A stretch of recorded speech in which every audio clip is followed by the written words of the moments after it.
Two Worlds is one of the worst RPGs ever made, and I would know because I played through the whole thing, and it was bad. Oblivion killing my butt, but apparently there's a sequel, Two Worlds 2. And according to a bunch of people on the internet, this one is actually way better. Some have even gone as far as to say it's a good game. And as we all know, people on the internet can't lie. It's the law. Which is why I always tell the truth. Now honestly, the fact that the developers of the first game even made a sequel is pretty shocking to me. If I were them, I would just scrap the Two Worlds universe altogether and made something else, like a pirate game. Oh, they actually did that. Anyway, I decided this would be a good time to check out Two Worlds 2 and discover the truth for myself. And as it turns out, it's terrible. So today, I figured I would show you why Two Worlds 2 is the worst sequel to the worst RPG that has ever been made.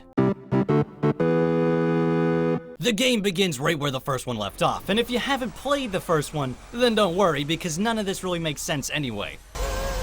Essentially, this guy, Gandahar, oh, wait, hold on a second there, dude. You appear to be having a bit of a problem there with your cape. Anyway, dumb cape guy here has captured the main character and his sister, who apparently has a god inside of her. Or maybe she is the god. I don't know. It doesn't really matter. What does matter, though, is this guy is a jerk, and we have to find our way out of here. Although I'm not really sure how we're gonna do that, because it seems like we're pretty screwed. What the heck? I'm not gonna hurt you. We're here to help. Huh.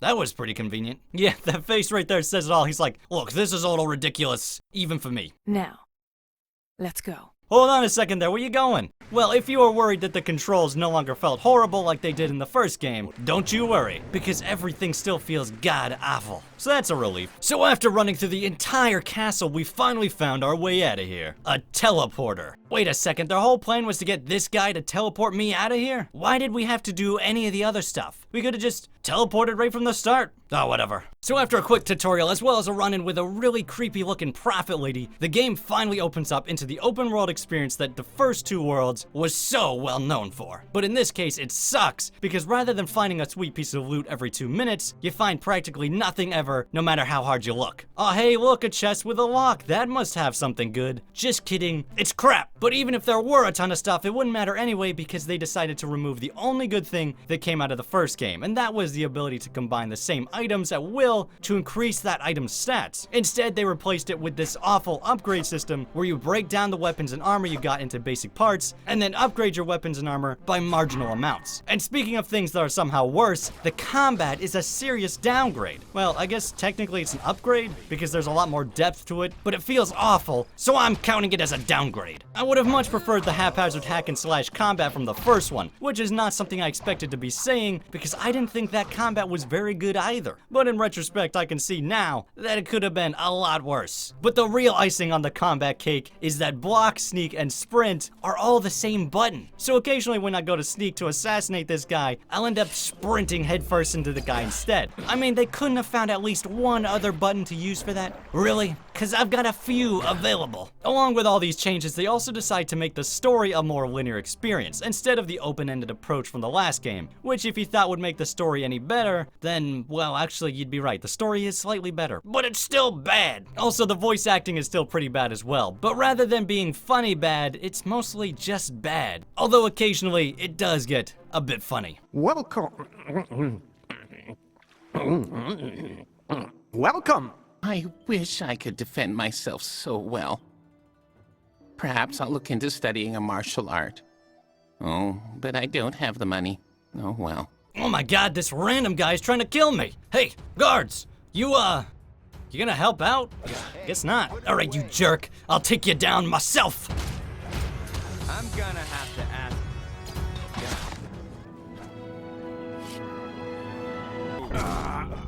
That figures. You're young and hot-tempered, so any warning I give you that what you are about to see can never be unseen, and that embarking upon this path will forever alter the course of your existence, in the best case bringing you into a world of pain and suffering you had never thought possible, and in the worst, burying you to your very doom, is likely to fall on deaf ears. Very well. What? Were you saying something? Oh, where'd he go? What have you done? more than you could ever hope to. What? That was it? That was the scary thing I could not unsee. That was nothing. Don't look so surprised. You must have seen this coming. You know what? You're right.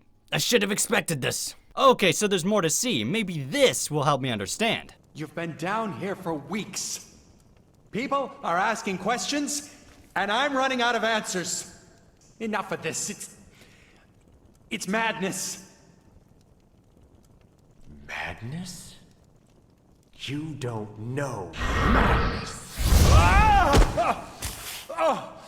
But tonight at the ruins, I will show you truth. Oh, I still don't get it. All right, we're finally at the end. After all this crap, we're finally gonna kill Gandahar, and then it'll all be over. You're all here. Splendid. Today you shall witness the rebirth of the one true God. My God, Azara. What? I said silence! Oh my god, the bad guy we thought was the bad guy was the good guy the whole time, and the lady who looks like some kind of creepy demon lady is the real bad guy. I have to be honest with you, I really didn't see that coming. Also, if Gandahar was a good guy, then what was all that bad guy stuff he was doing for the entire game and the last game? Azarals controlled Gandahar from the very beginning.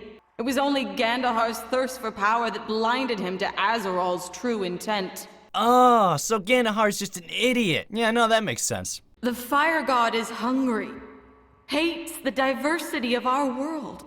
He wants everything to be uniform, like him, like fire. Uniform, like fire, huh? Look, I don't know what fire you've been looking at, but I'm pretty sure fire is the opposite of uniform. Oh right, all we have to do now is kill that demon lady who is now a dragon, and we'll have saved the day. This is gonna be easy. Huh. Well, this game really ramped up in difficulty. Alright, it's time to buckle down, get my game face on, and kill this dumb winged wench. Yes, she's almost dead. Just have to take out these dudes and damn it. Oh my god, we've finally done it! That stupid witch is dead! No, not that witch. No, stop! Well, anyway, the world of Two Worlds is saved once more. And at last, these terrible games are over. Never again shall I have to play a Two Worlds game ever again. What? They're making a third one? Son of a bitch!